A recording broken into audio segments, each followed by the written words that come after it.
آج ارادہ کیا کہ قرآن حکیم سے اللہ کے محبوب سید الاولین والآخرین شفیع المذنبین رحمت للعالمین سیدنا و مولانا امام اعظم محمد رسول اللہ صلی اللہ علیہ وآلہ وسلم کی شان میں جو آیات ہیں انہیں ڈسکس کریں.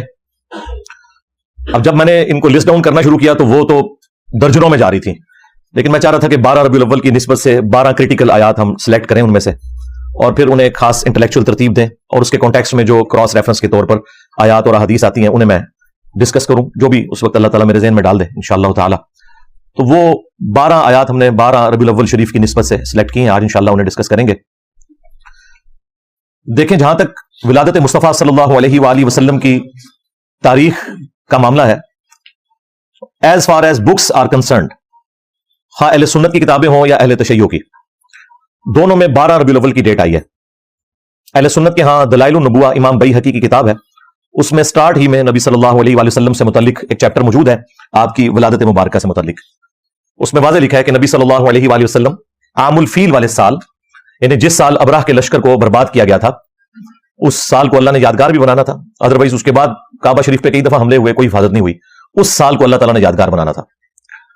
پیر کے دن 12 ربیع الاول کو صبح سحری کے وقت آپ صلی اللہ علیہ وآلہ وسلم کی پیدائش ہوئی. اہل تشیع کے ہاں جو صحیح بخاری کے لیول کی ان کی حدیث کی کتاب ہے وہ اصول الکافی ہے، اس میں بھی 110 نمبر جو چیپٹر ہے وہ ولادت مصطفیٰ صلی اللہ علیہ وآلہ وسلم سے متعلق ہے. اس میں بھی یہ لکھا ہے کہ نبی صلی اللہ علیہ وآلہ وسلم عام الفیل والے سال 12 ربیع الاول کو پیدا ہوئے، لیکن پریکٹیکلی شیعہ 17 ربیع الاول کو مناتے ہیں. امام خمینی نے اس جھگڑے کو ختم کرنے کے لیے وہ پورے کا پورا ویک ہی ایران میں ربیع الاول سے ریلیٹڈ ولادت مصطفیٰ صلی اللہ علیہ وآلہ وسلم کے کانٹیکسٹ میں ڈکلیئر کر دیا ہے تاکہ یہ 12 اور 17 کا جھگڑا نہ ہو. ادروائز کتابیں تو 12 ربیع الاول بتاتی ہیں. اہل حدیث نے، دیوبند نے اس ایشو کو ڈائلیوٹ کرنے کے لیے 9 ربیع الاول کی ایک پخ چھوڑ دی، حالانکہ انہیں بھی پتا تھا کہ کتاب میں کیا لکھا ہے. خود احمد بریلوی صاحب جن کے اوپر پورا مکتب کھڑا ہے، انہوں نے فتاوی رضویہ میں 8 ربیع الاول لکھی ہے. تو یہ بریلویوں سے ذرا پوچھیں، یہ جو 12 ربیع الاول آپ بنا رہے ہیں، آپ کے اعلیٰ حضرت تو اسے 8 ربیع الاول لکھے گئے ہیں، اور پھر انہوں نے لکھا چونکہ اب 12 چل پڑی ہے اس لیے میں اس میں کوئی اختلاف نہیں کرتا، چلنے دیں اس کو اس طرح.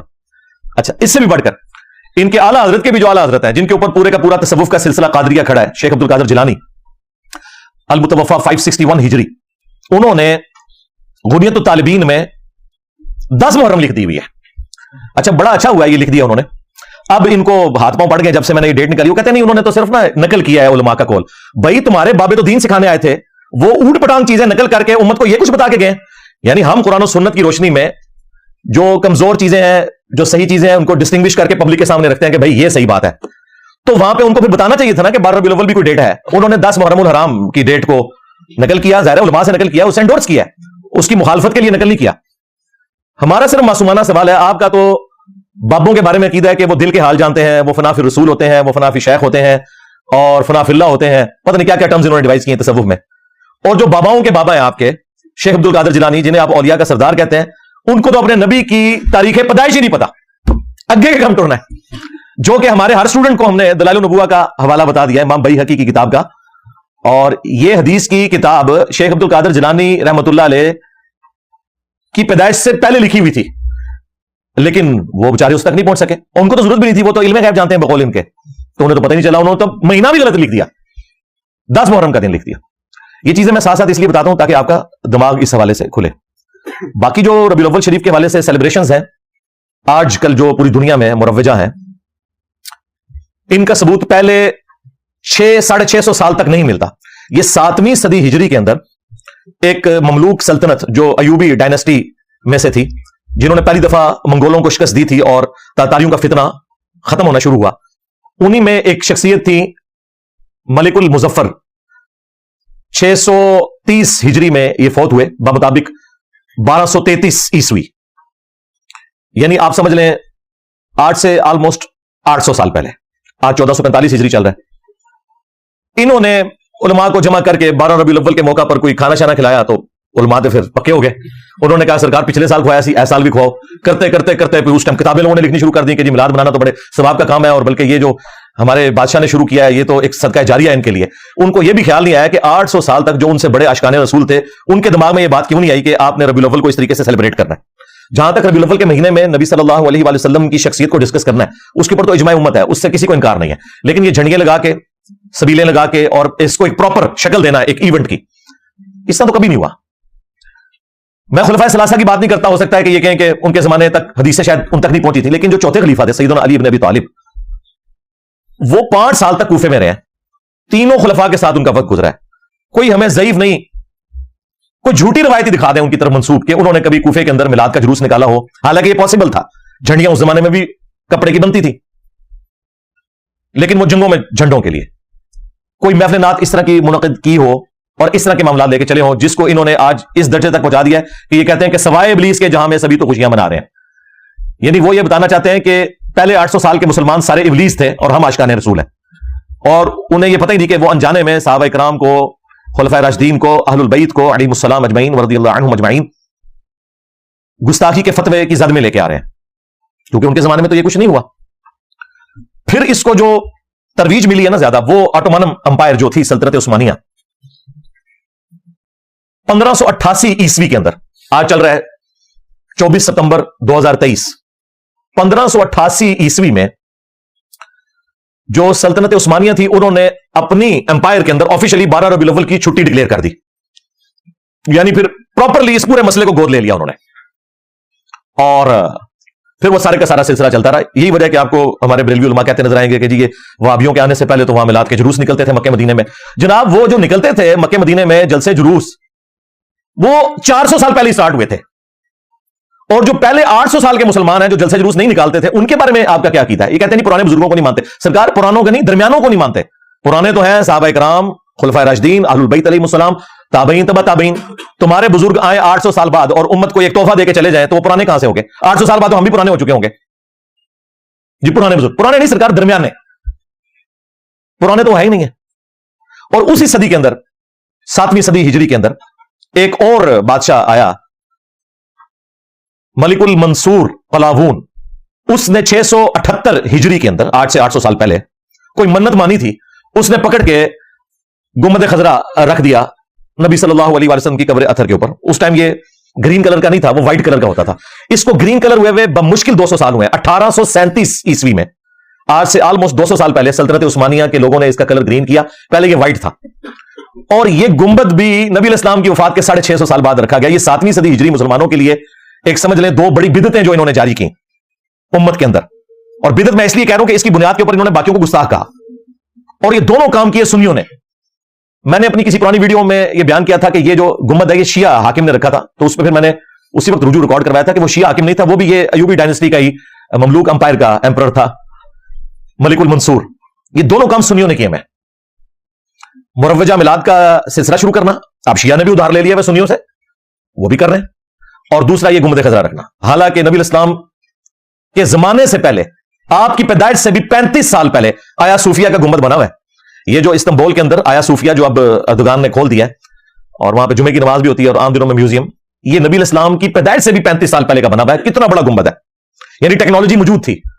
حضرت عمر کے دور میں آج کے اربوں ڈالرز جزیہ ملتا تھا رومن امپائر سے مسلمانوں کو، وہ تو سونے کا گنبد بنا کے قبر رسول پہ رکھ سکتے تھے. ان کو تو کسی کے دماغ میں یہ بات نہیں آئی ہے یہ کوئی نبی الاسلام کی عزت افزائی ہے کہ یہاں پہ گنبد رکھے. انہیں پتا تھا، صحیح مسلم میں حدیث ہے. میں تمہیں منع کرتا ہوں قبروں کو پکا کرنے سے، قبروں پر عمارت بنانے سے، اور قبروں پر بیٹھنے سے. وہ اس کو نبی الاسلام کی گستاخی شمار کرتے تھے، اور سیم یہی گستاخی شمار کی گئی جب پہلی دفعہ گنبد رکھا گیا. اور جس بندے نے مشورہ دیا تھا وہ کچھ عرصے بعد معزول ہو گیا، تو لوگ یہ باتیں کرتے تھے کہ اس سے سزا ملی ہے جو اس نے الٹے کام کا مشورہ دیا تھا. اور آج اس کے اوپر بات کریں تو گستاخی رسول کہتے ہیں آپ کو.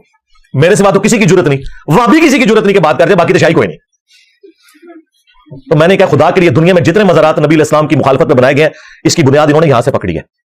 یہ آپ کا کام تھا نا کہ جہاں آپ نے باقی مزارات جو ہے وہ ختم کیے، اس گنبد خضرا کو بھی اتار لیتے. یہ توڑنے کی ضرورت ہی نہیں ہے، اوپر رکھا ہوا ہے، یہ اتار لیں. نیچے حجرہ عائشہ موجود ہے، اس میں میری تفصیلی ویڈیوز ریکارڈ ہے، وہ پھر ٹاپک اور طرف چلا جائے گا. بہرحال 1926 کے اندر سعودی حکومت نے جو باقی مزارات تھے وہ سارے ختم کر دیے جو بقیہ غرقت میں تھے. اور سب سے بڑا کام جو انہوں نے کیا کہ 400 سال تک جو امت کی جمعیت کو آٹومانم امپائر نے توڑا، خانہ کعبہ میں 4 مسلح ڈالے ہوئے تھے انہوں نے. ویسے کہتے ہیں چاروں امام حق پہ ہیں، اگر چاروں حق پہ ہیں تو مسلح 4 کیوں ہیں؟ ساروں کے ایک کے پیچھے پڑھو. چلو 4 مسلح تھے، فجر کی نماز سارے حنفیوں کے پیچھے پڑھ لو، ظہر کی سارے شافیوں کے پیچھے. نہ پیرلل میں 4 جماعتیں کرواتے تھے 1517 سے لے کے 1917 تک. اگر یہ ورلڈ وار 1 نہ ہوتی اور سلطنت عثمانیہ نہ ٹوٹتی تو یہ بدعت آج بھی موجود ہوتی.